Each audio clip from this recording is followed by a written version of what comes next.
ये 10th के mathematics का सरफेस एरिया एंड वॉल्यूम अर्थात मेंसुरेशन है।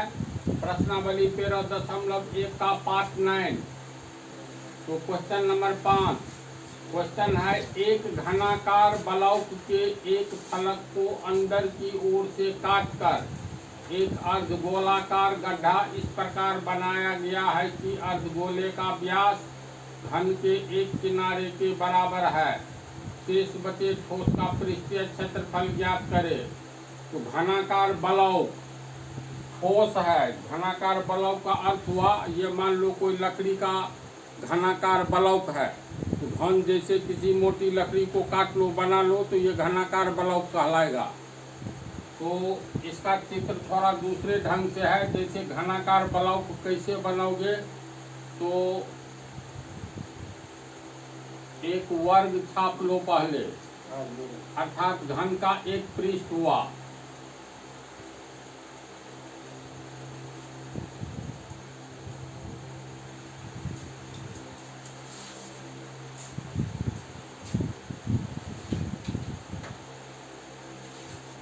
वर्गाकार पृष्ठ छापना है। इसके बाद इसके समानांतर एक ऐसे इतना ही लंबाई का एक तिरछी रेखा खींचो। ये लंबाई मिला लो, लगभग इतना हुआ। फिर इसके समानांतर दूसरी रेखा खींचो। उस रेखा की भी लंबाई इतनी ही होनी चाहिए। फिर दोनों को मिला देंगे। इसके बाद इसके समानांतर यहाँ से खींचो।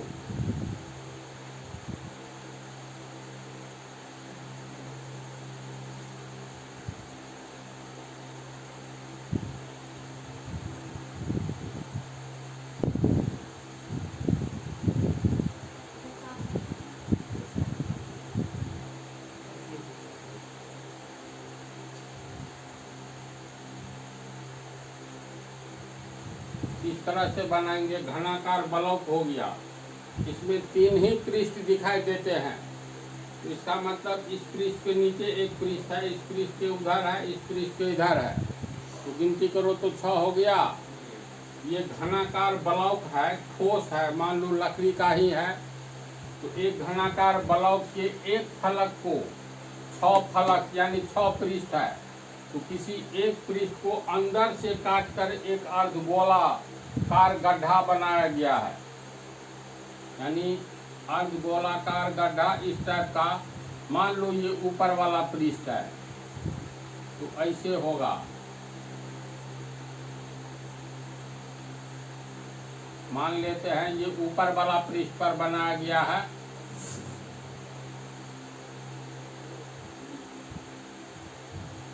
तो देखो, तो ये लकड़ी का कोई ये पृष्ठ है, ऊपर वाला पूरा ठोस है।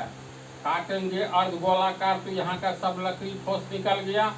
ऊपर में कैसा आकृति बना है देख रहे हो, अर्धगोलाकार गड्ढा बना है। ऊपर वाला पृष्ठ ही गोल हो गया है।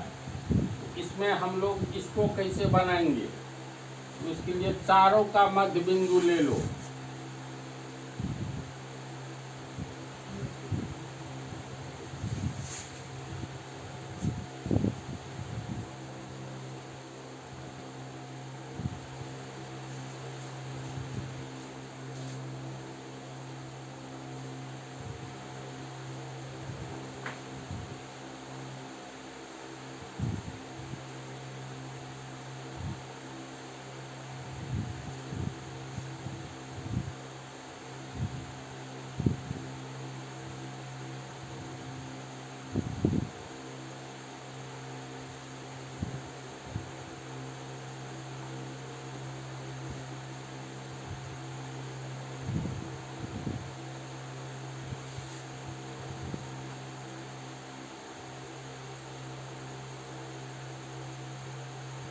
देखो, देखने से फिर चलो इधर भी रंग देते हैं।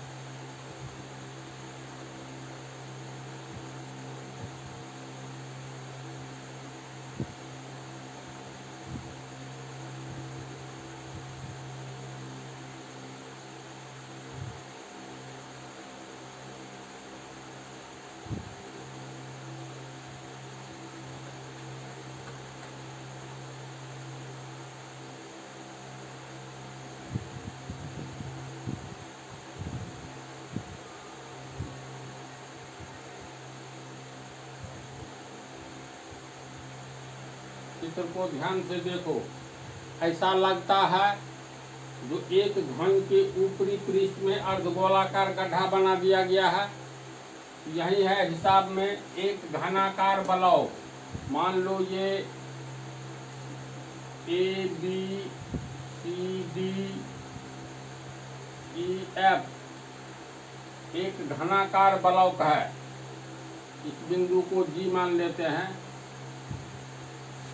तो इस घनाकार बलौक के एक फलक को, एक फलक मतलब पृष्ठ, तो ऊपरी पृष्ठ को या फलक को अंदर की ओर से काटकर एक अर्धगोला गड्ढा इस प्रकार बनाया गया है। ये अर्धगोला गड्ढा इस प्रकार बनाया गया है कि अर्धगोले का व्यास, तो अर्धगोले का व्यास तो यहाँ से लेकर के ये हो गया, ये ऊपर में वृत्ताकार भाग है। तो मान लो इसको m, इस बिंदु को इसको हम लोग n मान लेते हैं। तो mn अर्धगोला के वृत्ताकार भाग का व्यास हो गया। तो अर्धगोले का व्यास घन के एक किनारे के बराबर है। ये घन का एक किनारा AG जितना होगा उतना ही दिखाने में लग रहा है, देखने में। ये मान लो 4 सेंटीमीटर है, ये भी 4 सेंटीमीटर, ये 5 है, तो ये भी 5, ये भी 5, ये भी 5। कारण शेष बचे ठोस का पृष्ठीय क्षेत्रफल ज्ञात करे। ऊपर में जो घनाकार आकृति में गड्ढा काटा गया है अर्धगोलाकार, तो अब ये जो आकृति बच रहा है संरचना, इसका कुल पृष्ठीय क्षेत्रफल ज्ञात करना है। तो इसमें ध्यान दो, ये घन हुआ, घन में 6 पृष्ठ का क्षेत्रफल होगा। उस 6 पृष्ठ के क्षेत्रफल में क्या जुट जाएगा, तो ऊपर वाला ये वृत्ताकार भाग कट चुका है, इसको घटा देंगे इसके 6 पृष्ठ के क्षेत्रफल में से, प्लस नया जगह पैदा हुआ है ये अर्धगोलाकार बर्तन टाइप का जो बनाया गया है। तो अर्धगोलाकार बर्तन का भीतर वाला कैसे होता है, तो भीतर में जो जगह बनेगा ये अर्धगोलाकार का क्षेत्रफल हो जाएगा। पृष्ठीय क्षेत्रफल इस संरचना का टोटल क्षेत्रफल कितना होगा, यानी दिए गए संरचना का टोटल सरफेस एरिया, कुल पृष्ठीय क्षेत्रफल बराबर घन के 6 पृष्ठ का क्षेत्रफल, यानी घन का TSA टोटल सरफेस एरिया। इसमें फिर जोड़ दो ये अर्धगोलाकार भाग जो बना है इसका पृष्ठीय क्षेत्रफल, यानी अर्धगोला का पृष्ठीय क्षेत्रफल, वक्र पृष्ठीय क्षेत्रफल जो भीतर से बना है।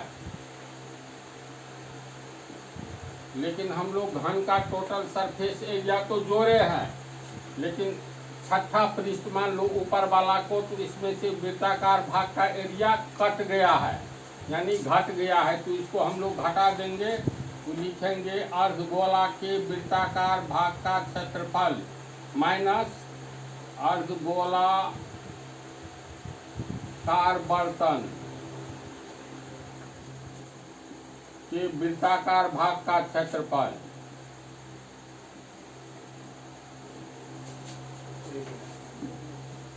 अब ये अर्धगोलाकार बर्तन के वृत्ताकार भाग ऊपर में कटा है, इसका क्षेत्रफल माइनस कर देंगे। तो घन का टोटल सरफेस एरिया इसमें दिया हुआ है, इसमें कोई डाटा ही नहीं दिया हुआ है।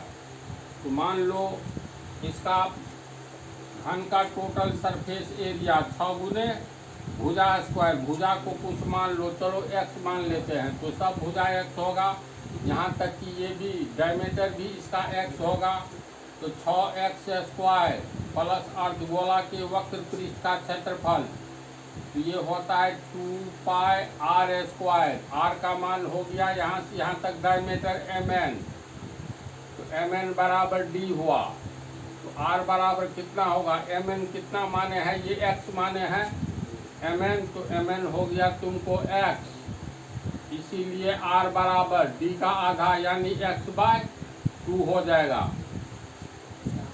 ये अर्धगोलक के वक्र पृष्ठ का क्षेत्रफल 2 पाई r² r हुआ तुमको x/2, तो x/2 का होल स्क्वायर माइनस अर्धगोलाकार बर्तन के वृत्ताकार भाग का क्षेत्रफल यानी पाई r², r का मान है x/2, तो इसका स्क्वायर ये हो गया 6x² प्लस 2 पाई गुने x²/2 दूनी 4 माइनस पाई, ये हो गया x²/4। तो यहाँ देखो, इसको हम लोग अगर m मान ले, या चलो 2 दूनी 4, ये हो गया 6x² प्लस x²/2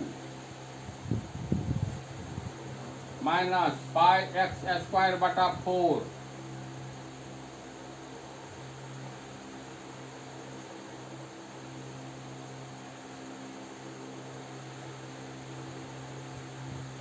इसको हल करेंगे तो 2 4 यहाँ 1 है, लघुत्तम हो गया तुमको 4, ये 6 चौका 24x² प्लस 4 में 2 से भाग देंगे 2, तो 2 पाई x², फिर माइनस पाई x²। समझ रहे हैं इसको? इतना आया था। अब इसको हल करेंगे तो 24x², 2 पाई x² में से पाई x² घट गया तो बच गया पाई x², होगा ना यहाँ पर बटा 4। अब इसमें x² कॉमन हो गया, x² कोष्ठ में बच गया 24 जोड़ पाई बटा 4, तो ये हो गया। इसको लिख सकते हैं ना, 4 को अलग कर लेंगे तो 1/4 गुने भुजा स्क्वायर, तो 24 प्लस पाई 22/7 होता है, तो इतना ही रहने दो। इसमें सिर्फ भुजा का मान दिया रहेगा तो आंसर निकल जाएगा, क्योंकि नहीं दिया है इसलिए यही हो गया आंसर। मेन है फिगर की ढंग से बनाएंगे, इसको समझना। ये छठा हिसाब देखो, दवा का एक कैप्सूल, तो लोग कैप्सूल देखा होगा दवा का, एक बेलन के आकार का है, जिसके दोनों सिरों पर एक एक अर्धगोला लगा हुआ है, चित्र दिया हुआ है। पूरे कैप्सूल की लंबाई 14 mm है और उसका व्यास 5 mm है। इसका पृष्ठीय क्षेत्रफल ज्ञात कीजिए। तो दवा का कैप्सूल है कैसा? तो एक बेलन के आकार का, जिसके दोनों सिरों पर एक एक अर्धगोला लगा हुआ है। तो चलो हम लोग पहले बेलन का आकार बनावे।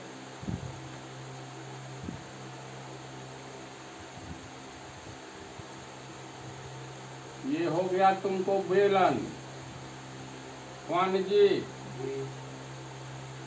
कहता है दवा का कैप्सूल कैसा है? तो बेलन के आकार का, जिसके दोनों सिरों पर एक एक अर्धगोला लगा हुआ है, यानी ये जो इसका व्यास हुआ, सेम व्यास का एक अर्धगोला है।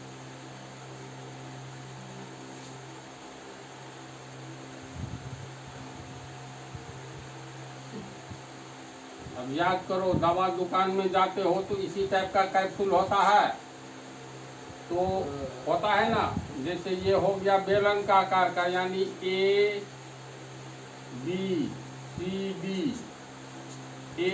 सी डी बेलनाकार भाग है। दोनों सिरे पर अर्धगोला टाइप का ये लगा हुआ है, जिसके दोनों सिरों पर एक एक अर्धगोला लगा हुआ है। ये अर्धगोला, इधर से ये अर्धगोला, अब ये बन गया कैप्सूल।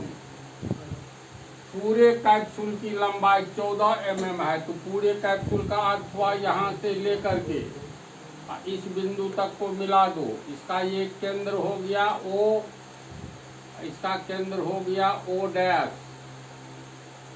तो पूरा का लंबाई का अर्थ है ये केंद्र से होते हुए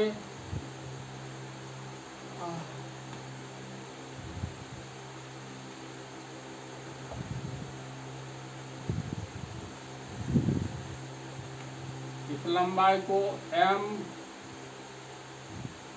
mn मान लो।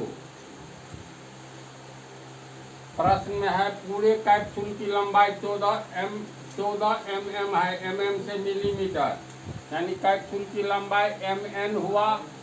तो ये mn दिया है तुमको 14 मिलीमीटर। इसका व्यास 5 mm है। बेलन का व्यास और गोला का व्यास, अर्धगोला का व्यास एक ही होगा। तो AD कहो या BC कहो, यानी AD बराबर BC बराबर 5 mm। ये D हो गया डायमीटर, ये दिया है 5 mm, यानी ये वृत्ताकार भाग का ये डायमीटर हुआ, आधा त्रिज्या हो जाएगा। इसीलिए R बराबर 5/2 mm, यानी ये हो गया 2.5 mm R का मान।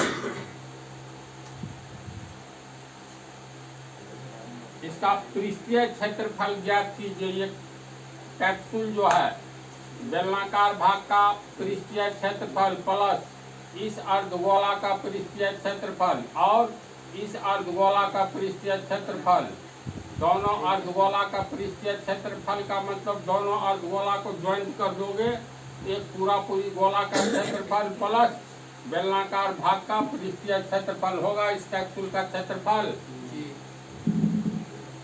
तो अतः दिए गए कैप्सूल का कुल पृष्ठीय क्षेत्रफल, दिए गए कैप्सूल का TSA टोटल सरफेस एरिया कितना होगा? तो बेलनाकार भाग का पृष्ठीय क्षेत्रफल,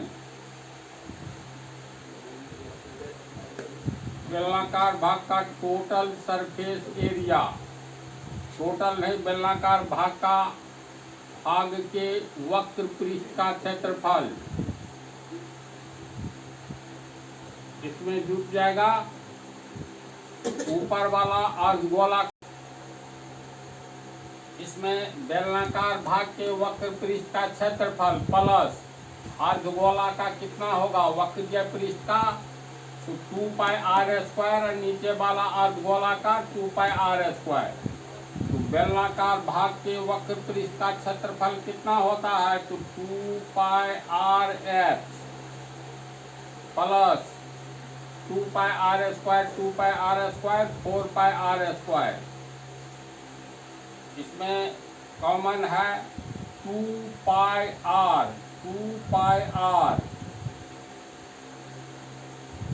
इसमें h बच गया, 2πr में r बच गया। तो 2 गुने 22/7, r का मान है 2.5 mm। 2πr का हो गया h, इसको समझाना अच्छी तरह, h हो गया mn। ये पूरे मतलब कैप्सूल की लंबाई mn दिया है, हम लोग को निकालना है बेलनाकार भाग का। तो ये बेलन का हो गया ऊंचाई O', ये इसमें से पूरे लंबाई में से mn कितना है? तो mn है पूरा लंबाई 14 mm। इसमें से ये त्रिज्या हुआ, ये त्रिज्या हुआ, ये त्रिज्या हुआ, ये त्रिज्या हुआ, r जोड़ ये r त्रिज्या, तो r 2r, तो 2r घटा दिए हैं। तो 2 गुने त्रिज्या का मान रख करके फाइनली हिसाब करके h का मान 9 mm आया है। h हो गया 9 mm प्लस r का मान 2.5 mm।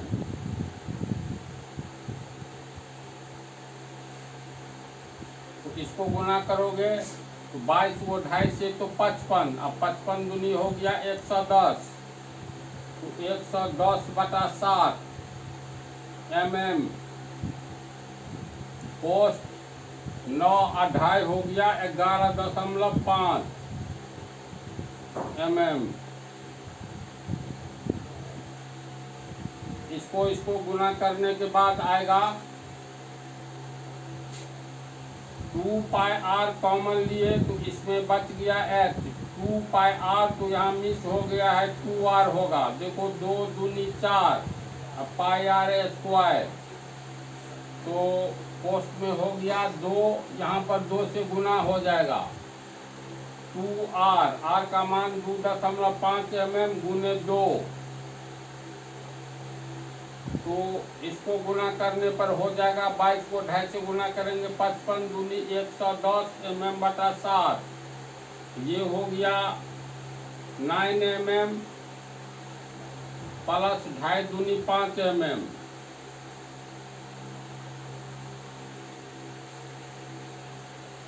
अब इसको जोड़ोगे तो ये हो गया बराबर 110/7